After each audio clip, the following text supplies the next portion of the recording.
Salut ma gueule, c'est John Michael. Dis-moi, t'aimes ça être en sécurité, pas vrai? C'est quand même vachement agréable de pouvoir être peinard sans se soucier des aléas de la vie. Mais ta vie numérique, tu y penses? Non? Eh bah tu devrais, mon con.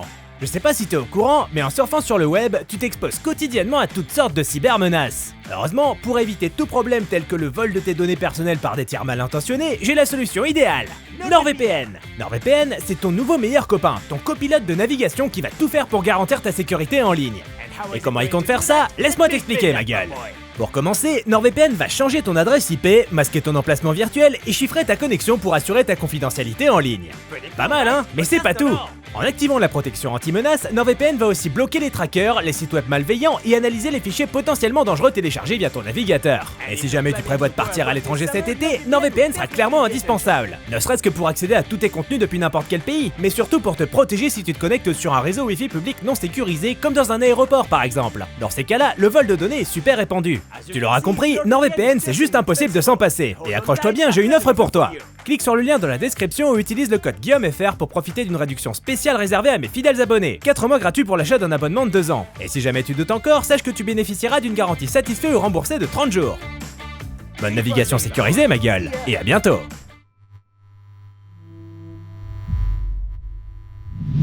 Salut à tous, c'est Guillaume Cassard, et aujourd'hui on continue sur nos nanars à base de squal avec le magnifique L'attaque du requin à 2 têtes. Un requin 2 fois plus méchant, pour un film 2 fois plus con que la moyenne. Et si en plus d'aimer les films de requins vous aimez les Lego, je vous conseille de rester jusqu'au bout de la vidéo parce que je vais faire gagner à l'un ou l'une d'entre vous ce magnifique set des Dents de la Mer. Allez, c'est parti. L'attaque du requin à 2 têtes, bordel ce titre est incroyable, est un film réalisé par Christopher Douglas Hollenray, un habitué de chez Asylum. Parce que oui, L'attaque du requin à 2 têtes est une production Asylum. Et pour la petite anecdote, il s'agit du fils de Fred Hollenray, à qui l'on doit le magnifique Super Shark dont vous verrez peut-être la vidéo un jour si YouTube décide de la débloquer. Bref, sorti en 2012, cette production sans queue mais avec 2 têtes obtient assez de succès pour lancer toute une franchise dans son sillage, avec l'attaque du requin à 3 têtes, l'attaque du requin à 5 têtes et l'attaque du requin à 6 têtes. On attend désespérément le préquel, l'attaque du requin à 1 tête, mais pas d'infos pour le moment. Allez, rangez vos cerveaux, on commence le visionnage. Notre histoire commence alors qu'un duo de wakeboardeuses s'éclate en compagnie d'un groupe de prix Nobel. Oh, ces chéris sont toutes mouillées! Mais est-ce bien nécessaire de le préciser, les eaux du coin sont le territoire de chasse d'un requin pas comme les autres. Un requin à 2 têtes, d'où le titre du film. Et nos wakeboardeuses ont pas le temps de dire CGI cheap qu'elles se font croquer par le spécimen, le tout sous les yeux de leurs 3 copains qui... Elles sont passées où? Ah bah non, les 3 mecs ont décidé de regarder ailleurs juste au moment de l'attaque. C'est con quand même. Et si quelqu'un d'intelligent prendrait simplement la décision de regarder la vidéo qu'il était justement en train d'enregistrer histoire de voir ce qui leur est arrivé, bah le problème c'est que ça nécessite justement une dose minimum de jugeote, ce dont nos personnages semblent apparemment dépourvus. Les 3 bolosses font alors demi-tour et ne trouvent qu'une mare de sang sur les lieux où ils ont perdu leurs traces, ce qui n'est pas hyper rassurant. Mais qu'à cela ne tienne, les 3 braves compagnons vont rester sur place pour tenter de retrouver et sauver leurs amis. Vas-y, on s'en se tire de là. Ouais non, ils en ont juste rien à foutre en fait. Sauf que le requin à 2 têtes est toujours dans le coin et qu'il n'a aucunement l'intention de les épargner. Il passe donc à l'attaque, pile au moment où le monteur du film semble être victime d'un AVC. Plus tard, nous nous retrouvons à bord du Sea King, un navire au sein duquel une bande d'étudiants fait son semestre en mer. Et leur prof, c'est pas n'importe qui. Queen Mallory de Sliders, qui a apparemment fini par atterrir dans la dimension Asylum, le pauvre, et sa femme Carmen Electra, qui s'est crue en plein photoshoot apparemment. Étonnamment, les étudiants sont écrits comme des personnages subtils et intelligents. Non, je déconne, ils sont tous plus cons et clichés les uns que les autres. Je me suis inscrite ici en pensant que je ferais que bronzer en buvant des margaritas. Ouais, t'as trop raison. On veut se bourrer la gueule. Et lui, c'est le champion local. Sextant.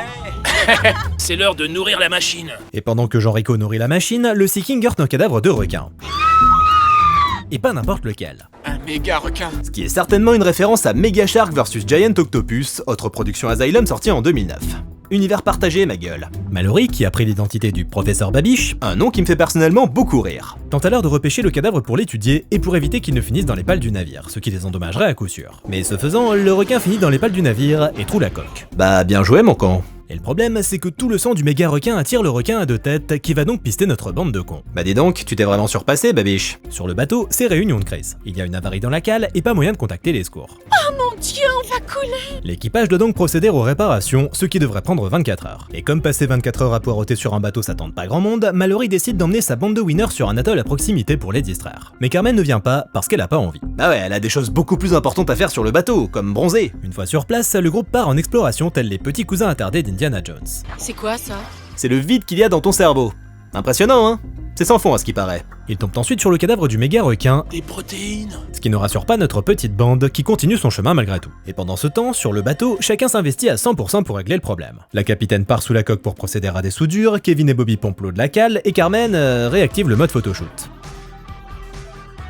C'est bien Carmen, attitude naturelle, on aime. Malheureusement, le requin à deux têtes passe à l'attaque et croque la capitaine. Et pourquoi y a pas une goutte de sang dans l'eau? Il a mis ses dents en mode mousse?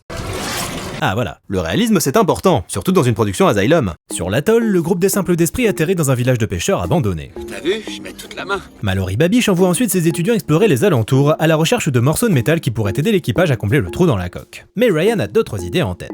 Allez, vas-y, c'est notre seule chance de pouvoir se baigner à poil sur une plage paradisiaque. Ryan part donc vivre sa best life avec ses deux copines, mais le requin à deux têtes débarque pour mettre fin à la fête et Allison! Ah ouais, il est littéralement en train de leur bouffer le... C'est fin. Ryan décide alors de s'enfuir, mais sous le coup de l'émotion, il semble avoir oublié comment marcher le con. Et il se fait donc croquer à son tour. Et du côté du Sea King, les gardes-côtes répondent enfin à l'appel, mais y a personne pour répondre à leur réponse. Ça c'est con par contre. Ouais mais bon, la capitaine est morte, Kevin et Bobby sont toujours en train de pomper l'eau, et Carmen, elle est débordée, ça se voit non? Le reste du groupe reprend alors son exploration, sans se poser de questions sur l'absence suspecte de Ryan, Kelly et Jennifer. Il fait trop chaud. Bah enlève ton maillot. Il découvre ensuite la quincaillerie habituelle des villages de pêcheurs. Des harpons, des bateaux à moteur, un revolver. Un revolver. Un revolver que Lindsay décide d'embarquer sans le dire à personne.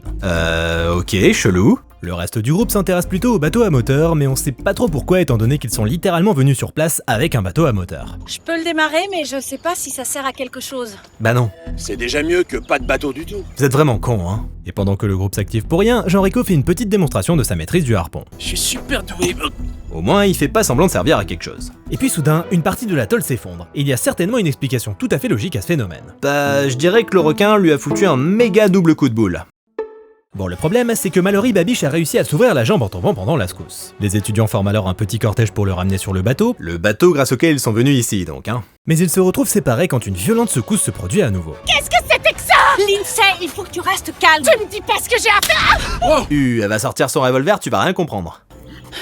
T'es qu'une pétasse. Pendant ces règlements de compte sans pitié qui vont à coup sûr provoquer de profonds traumatismes chez nos personnages, Mallory Babiche est emmenée au Sea King, cependant que Kevin et Bobby se rendent compte que la capitaine est toujours sous le bateau, ce qui est assez étrange car ses réserves d'air auraient dû être épuisées depuis bien 2h28. Elle a certainement battu le record du monde d'apnée. Et puis soudain, il remarque une mare de sang dans l'eau, ce qui n'est jamais bon signe. Laura a disparu, il y a plein de sang. Mais curieusement, Tout le monde s'en branle. Qu'est-ce qu'il y a?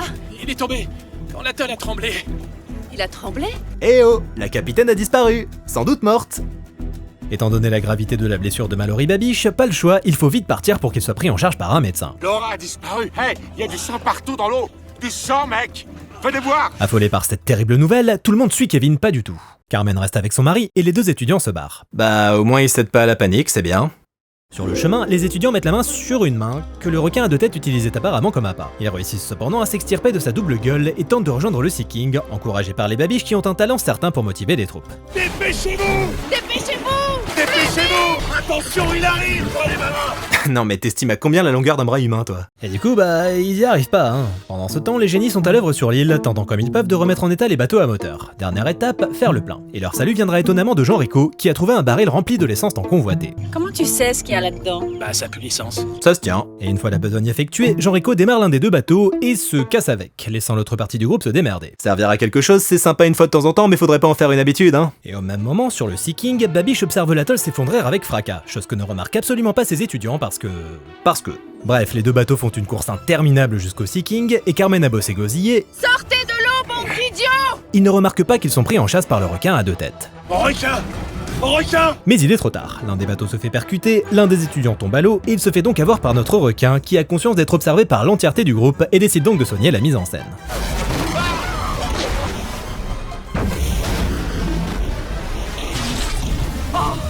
Dîner spectacle. Et comme il a encore la dalle, il poursuit le bateau de Jean-Rico, qui décide de se foutre à la flotte. J'ai pas bien compris la manœuvre. Il essaie de sauver sa peau! En se jetant dans l'eau où rôde le requin. D'accord. Mais étonnamment, Jean-Rico a été bien inspiré, car le fait que le requin ait deux têtes signifie qu'il dispose également d'une quantité double d'électrorécepteurs, le rendant par conséquent encore plus sensible au son qu'un requin normal. Le requin délaisse donc Jean-Rico, préférant se concentrer sur le bateau, dont il dévore les derniers occupants. Bien joué Jean-Rico, chacun pour soi, y'a que ça de vrai. Jean-Rico se fait ensuite récupérer par l'autre bateau, et une fois de retour sur l'atoll, Kate lui donne une bonne leçon. Oh! Tu les as laissés mourir là-bas! Ouais, Kate, elle aime le contact. C'est pas pour rien qu'elle est incarnée par la fille de Hulk Hogan.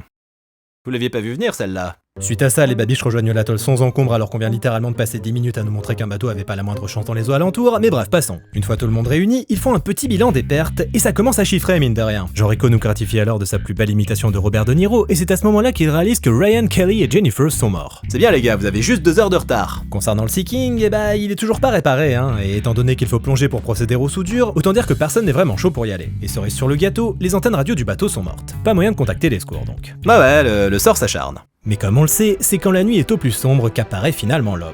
Il nous reste encore un moyen de communication. Les signaux de fumée? Il s'avère que le Sea King a été équipé d'un transpondeur, ce qui signifie qu'un signal de détresse sera envoyé au garde-côte si le bateau fait naufrage. Eh ben allez, coulez-le. Non. Ah bah génial, on avance. Si c'est pour proposer la seule et unique solution et pas l'appliquer, à ce compte-là, ça sert à rien d'ouvrir sa gueule, babiche. Là-dessus, une nouvelle secousse se fait ressentir. On dirait que l'atoll s'effondre. Ah, vous entendez? C'est l'aube qui vous dit d'aller vous faire foutre. Du coup, étant donné que s'ils restent sur l'atoll, ils ont autant de chances de mourir que s'ils tentaient de rejoindre le bateau, ils décident de mettre au point un plan. Foutu pour foutu, autant tenter un truc. Le plan consiste donc à procéder à la fameuse soudure sur la coque du bateau, tout en s'assurant que le requin ne passe pas à l'attaque en l'attirant près de l'île grâce à des ondes électromagnétiques. L'intello de la bande propose donc d'utiliser un générateur pour envoyer du courant dans l'eau, ce qui devrait être suffisamment efficace pour attirer l'attention du requin et l'éloigner du bateau. Et c'est Kate qui ira souder la coque, parce que... Mon père est soudeur, je l'ai vu travailler souvent. Du coup, pendant que l'équipe met en place le générateur, Kate et Jean-Rico partent vers le bateau. Et le plan semble fonctionner, car le requin délaisse leur bateau pour se diriger vers l'atoll. Une fois à bord, Kate va aux toilettes. Quand faut y aller, faut y aller. Puis enfile son équipement de plongée en déclarant qu'elle n'a jamais fait de plongée de sa vie. Non mais la plongée ça s'improvise de toute façon, y a pas de problème. Bref, la donzelle finit par sauter à l'eau et commence la soudure, ce qui perturbe le requin qui ne sait plus où donner des têtes. Et comme il est du genre sanguin, il décide d'utiliser l'attaque double coup de boule sur le générateur. Et la puissance du choc fait tomber Kevin et Bobby à l'eau qui finissent dévorés. Le générateur hors course, le requin se dirige donc vers Kate. Mais Jean-Rico a un plan. Trouvant en lui des ressources héroïques insoupçonnées, il décide d'éloigner le bateau pour attirer le requin vers lui et donc sauver Kate. Non pas du tout, il se barre juste comme un crevard en fait.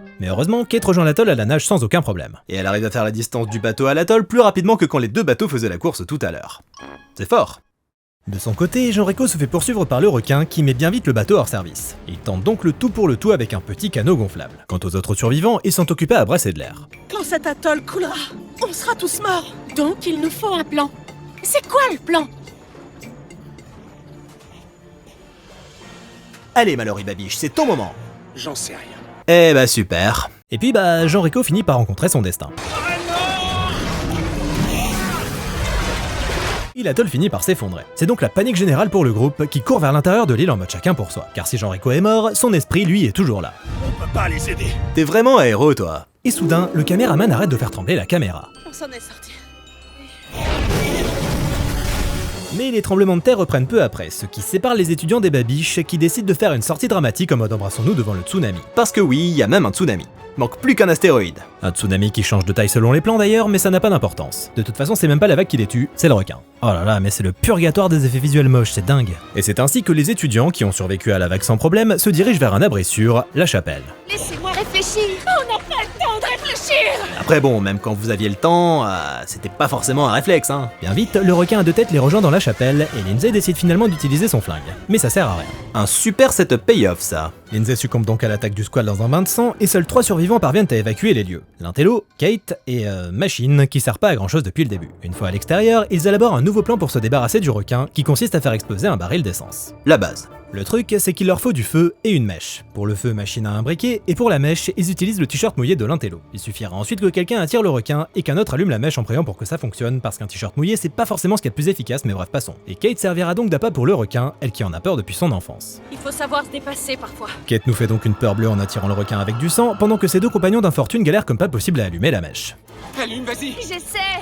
Et plus vite que ça. Fais chier, merde. En même temps, c'est sûr que si vous remouillez la putain de mèche, vous allez pas vous en sortir, les gars. Résultat, elle finit par faire un petit mano à mano avec le requin à 2 têtes, et croyez-le pas, mais elle s'en sort, la Kate. Machine, quant à elle, ne parvient pas à allumer la mèche, comme c'est étonnant, et se sacrifie en attirant le requin pour sauver sa pote. Et puis le baril explose, on sait pas trop pourquoi. Le pouvoir de l'amitié, sans doute. Elle a réussi. Mais ça tue pas le requin. Seulement une des 2 têtes. Le pouvoir de l'amitié a ses limites. Kate et l'intello tombent alors sur un bateau à moteur, parce que le tsunami il était pas si puissant que ça apparemment, et Kate décide de le démarrer pour l'envoyer au loin. À quoi tu joues? Et survivre. Et du coup, le requin poursuit le bateau et mord dans le moteur qui lui explose à la gueule. Et même les personnages sont étonnés que ça ait marché. Ils vont ensuite se mettre à l'abri sur des rochers en surplomb. Mais pourquoi vous avez pas fait ça dès le début, bande de cons? Et la cavalerie débarque pour les sauver. Et c'est fini. Et c'était bien évidemment pas dingue du tout. Mais quand même plus drôle à regarder que Jurassic Commando, la précédente production Asylum dont on avait parlé ici. Au moins cet étron là il se prend clairement pas au sérieux, ce qui le rend beaucoup plus digeste. Après évidemment ça vole en rase-motte et on sent les limites budgétaires. Le requin en CGI est hyper cheap et la marionnette qu'ils ont créée était sans doute si peu crédible qu'on n'a jamais vraiment l'occasion de la voir, ses plans étant toujours filmés de façon instable et montés en mode épileptique. Mais comme plaisir ultra régressif, bah ça passe plutôt bien mine de rien. Et comme ça m'étonnerait qu'on s'attende à autre chose qu'un plaisir régressif en lançant un film qui a comme titre l'attaque du requin à deux têtes, bah du coup on peut dire qu'il accomplit sa mission. Et maintenant, parlons Lego. John Michael. Salut ma gueule, c'est encore John Michael. Il te fait envie cette Lego des Dents de la Mer, hein? En même temps, c'est normal, regarde-moi cette beauté. Non mais mate un peu tous les détails, ils ont pas lésiné chez Lego, ça se voit. Si tu veux gagner un exemplaire, tu vas devoir répondre à 3 questions. Sur quoi? Bah sur les Dents de la Mer, mon con, fais un effort, tu veux? Question 1. Qui est l'auteur du roman original qui a inspiré le film? Question 2. Comment s'appelle la première victime du squal? Question 3. Quel est le nom du bateau de Quint? Envoie tes réponses à concoursubjectivementojectif@gmail.com avant le 19 août à minuit. Le gagnant sera tiré au sort dans la foulée et recontacté par mail. Bonne chance ma gueule, et amuse-toi bien. Merci à tous d'avoir regardé cette vidéo, j'espère qu'elle vous a fait marrer, n'hésitez pas à commenter, liker, partager, venir me soutenir sur Tipeee si vous vous sentez généreux, vous achetez un magnifique t-shirt John Michael Advertising dans la boutique en ligne, et moi je vous dis à bientôt, salut!